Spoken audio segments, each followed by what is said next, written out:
Hello friends, welcome to women's world. இன்றைக்கி நம்ம பார்க்க போகிற வீடியோ வந்துட்டு கருமுட்டை வெடித்து வந்ததுக்கப்புறம் எத்தனை நாள் வரைக்கும் வந்து கருக்குழாயில் வந்து உயிருடன் இருக்கும் அப்படிங்கிறது. அது கூட விந்தணுக்களும் வந்துட்டு பெண் உறுப்பில் எத்தனை நாள் வரைக்கும் உயிருடன் இருக்கும் அப்படிங்கிறத இந்த வீடியோவில் பார்க்கலாம். ஸோ வீடியோ ஸ்கிப் பண்ணாமல் பாருங்கள். வாங்க வீடியோக்குள்ளே போகலாம். ஃபஸ்ட்டு வந்து பார்த்திங்கன்னா கருமுட்டை பையிலேருந்து வெளியே வந்து ஃபெலோப்பியன் டியூப்பில் நகர்ந்து வர ஆரம்பிக்கும்.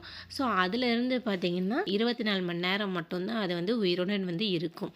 ஸோ அந்த டைமில் வந்து பார்த்தீங்கன்னா நீங்கள் வந்து ஃபேமிலி கான்டாக்ட் இருக்கும்போது விந்தணுக்களும் வந்துட்டு பெண் உறுப்பில் உள்ளே செல்லும் போது கருக்குழாயில் வந்து ரீச் பண்ணும். விந்தணுக்கள் வந்து ரொம்ப ஃபாஸ்ட்டாக வந்து மூவ் பண்ணி போக ஆரம்பிக்கும். பார்த்தீங்கன்னா ஃபெலோப்பியன் டியூப்னு சொல்லக்கூடிய கருக்குழாயில் வந்து செல்ல ஆரம்பிக்கும். கருமுட்டை வந்து ஸ்லோவாக தான் வந்துட்டு இன்ச் பை இன்ச்சாக வந்து நகர்ந்து வெளியே வர ஆரம்பிக்கும். ஆனால் உயிரணுக்கள் வந்து ரொம்ப ஃபாஸ்ட்டாக வந்து ரீச் பண்ண ஆரம்பிக்கும். எந்த சைடு வந்து கருமுட்டை வெடிச்சு வருது அப்படிங்கிறத வந்து ஒரு கருமுட்டை பையிலிருந்து கருமுட்டை வெளியே ரிலீஸ் பண்ணும்போது கெமிக்கல் ரியாக்ஷன் ஆக ஆரம்பிக்கும். அந்த டைம்ல வந்து கெமிக்கல் ரியாக்ட் ஆகி என்ன ஆகும்னா கருமுட்டை வந்து லெஃப்ட் சைடு வெடிச்சு வருதா அல்லது ரைட் சைடு வெடிச்சு வருதா அப்படிங்கிறத கெமிக்கல் மெசஞ்சர் மூலமா அது தெரிஞ்சுக்கிட்டு அதை வந்து கருமுட்டை பையை வந்து ரீச் பண்றதுக்கு போகும். கருக்குழாயில வந்து டிராவல் பண்ணும். இப்போ லெஃப்ட் சைடு வந்து கருமுட்டை வெடிச்சு வருது அப்படின்னா அந்த சைடு கெமிக்கல் ரியாக்ட் பண்ணி அது ஒரு கேஸ் மாதிரி ரிலீஸ் பண்ண ஆரம்பிக்கும். அதை வந்து பின்தொடர்ந்து இந்த விந்தணுக்கள் வந்துட்டு லெஃப்ட் சைடு கருக்குழாயில வந்துட்டு ரீச் பண்ண ஆரம்பிக்கும். அப்போ வந்து உங்களுக்கு கருமுட்டை வந்து வெடிச்சு ரிலீஸ் ஆகி கொஞ்சம் கொஞ்சமாக நகர்ந்து வரும்போது தான் உயிரணுக்களும் கருமுட்டையும் வந்துட்டு மர்ஜாக ஆரம்பிக்கும். கருத்தரிக்கிறதுக்கான வாய்ப்புகள் வந்து அதிகமாக இருக்கும். ஒருவேளை கருமுட்டை வெடிக்கிற நாளில் ஃபேமிலி கான்டாக்டில் இல்லாமல் கருமுட்டை பையிலேருந்து கருமுட்டை ரிலீஸ் ஆனதுக்கு அப்புறம் 7 நாள் கழிச்சு தான் நீங்கள் வந்துட்டு ஃபேமிலி கான்டாக்ட் இருந்திருக்கீங்க. அப்படிங்கும்போது கருமுட்டை வந்து வெடிச்சு வெளியே வந்து அந்த ஃபெலோப்பியன் டியூப்ல வந்து நின்றுக்கும். கொஞ்சம் கொஞ்சமாக அது உருண்டு ஓட ஆரம்பிக்கும். அப்போ வந்து பார்த்தீங்கன்னா நீங்கள் 7 நாள் கழிச்சு நீங்கள் ஃபேமிலி கான்டாக்ட் இருக்கும்போது அந்த கருமுட்டை வந்து உயிரற்றதாக மாறி அது வந்து கர்ப்பப்பையில் வந்து விழுவ ஆரம்பிக்கும். ஸோ இது கொஞ்ச நாள் கழிச்சு வந்து என்ன ஆகும்னா ப்ரெக்னன்சிக்கான வாய்ப்புகள் வந்து ஏற்படுத்தாமல் போயிடும். இதுவே வந்துட்டு கருமுட்டை வெடிக்கிறதுக்கு முன்னாடியே இருந்திருக்கீங்க, அதாவது ஒரு 11வது நாள் 12வது நாள் வந்துட்டு நீங்கள் ஃபேமிலி கான்டாக்ட் இருந்திருக்கீங்க அப்படிங்கும்போது விந்தணுக்கள் வந்து பெண் உறுப்பில் வந்து ரீச் பண்ண ஆரம்பிக்கும். கருக்குழாயில் வந்து வெயிட் பண்ணிட்டு இருக்கும். விந்தணுக்கள் வந்துட்டு பார்த்தீங்கன்னா 3லிருந்து 5 நாள் வரைக்குமே வந்துட்டு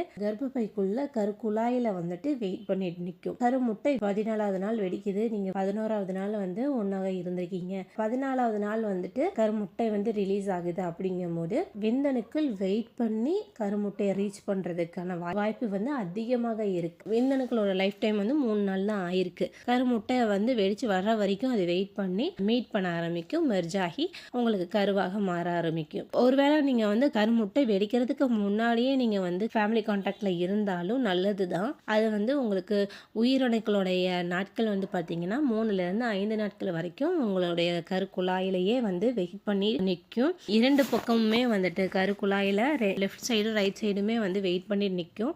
எந்த சைடை வந்து கருமுட்டை வந்து ரிலீஸ் ஆகுதோ அந்த சைடு வந்து ட்ராவல் பண்ணி மீட் பண்ண ஆரம்பிக்கும். மெர்ஜ் ஆகி உங்களுக்கு கருவாக மாற ஆரம்பிக்கும். ஸோ இந்த மாதிரி வந்துட்டு உங்களுக்கு உயிரணுக்களுடைய வீரியம் வந்து இந்த அளவுக்கு இருக்கும். கருமுட்டையோட வேலிடிட்டி வந்து பார்த்தீங்கன்னா 1 நாள் மட்டும்தான் இருக்கும்.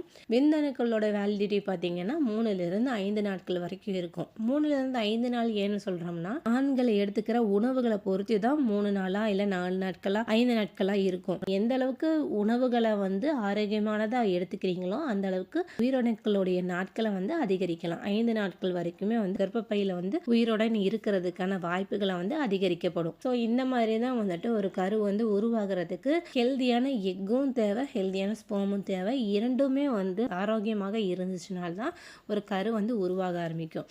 ஒன்ஸ் நீங்கள் வந்துட்டு ஃபேமிலி கான்டாக்ட் கருமுட்டை ரிலீஸ் ஆன அன்னைக்கு நீங்கள் ஃபேமிலி கான்டாக்ட் இருந்தீங்கனாலும் நல்லது தான். கருமுட்டை வெடிக்கிறதுக்கு 2 நாட்களுக்கு முன்னாடியோ இல்லை 1 நாட்களுக்கு முன்னாடி நீங்கள் இருந்தீங்கனாலும் நல்லது தான். ஒருவேளை கருமுட்டை வெடித்து வந்த நாளை விட்டுட்டு 1 வாரம் கழித்து தான் நீங்கள் ஃபேமிலி கான்டாக்ட் இருக்கிறீங்க அப்படிங்கும்போது கண்டிப்பாக கருத்தரிக்கிறதுக்கான வாய்ப்புகள் வந்து மிக குறைவாக இருக்கும்.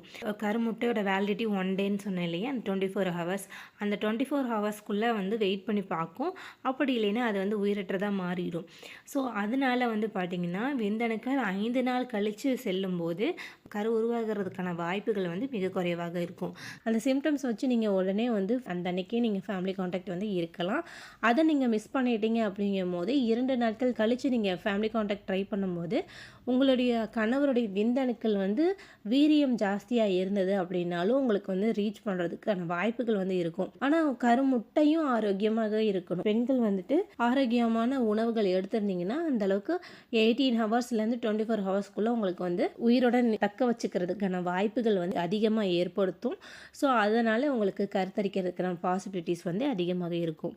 ஸோ இந்த மாதிரி ட்ரை பண்ணுங்கள். ப்ரெக்னென்சிக்கு பிளான் பண்ணுறீங்க அப்படின்னா 11th டேலேருந்தே ஃபேமிலி கான்டாக்ட் இருக்கிறது நல்லது, அல்லது அல்டர்னேட் டேஸ்லேயும் இருக்கலாம். ஸோ அந்த மாதிரி இருந்தீங்கன்னா உங்களுக்கு ப்ரெக்னென்சிக்கான பாசிபிலிட்டிஸ் வந்து அதிகப்படுத்தி கொடுக்கும். ஸோ இந்த வீடியோ உங்களுக்கு யூஸ்ஃபுல்லாக இருந்துச்சுன்னா லைக் பண்ணுங்கள், சப்ஸ்கிரைப் பண்ணுங்கள். தேங்க்ஸ் ஃபார் வாட்சிங்.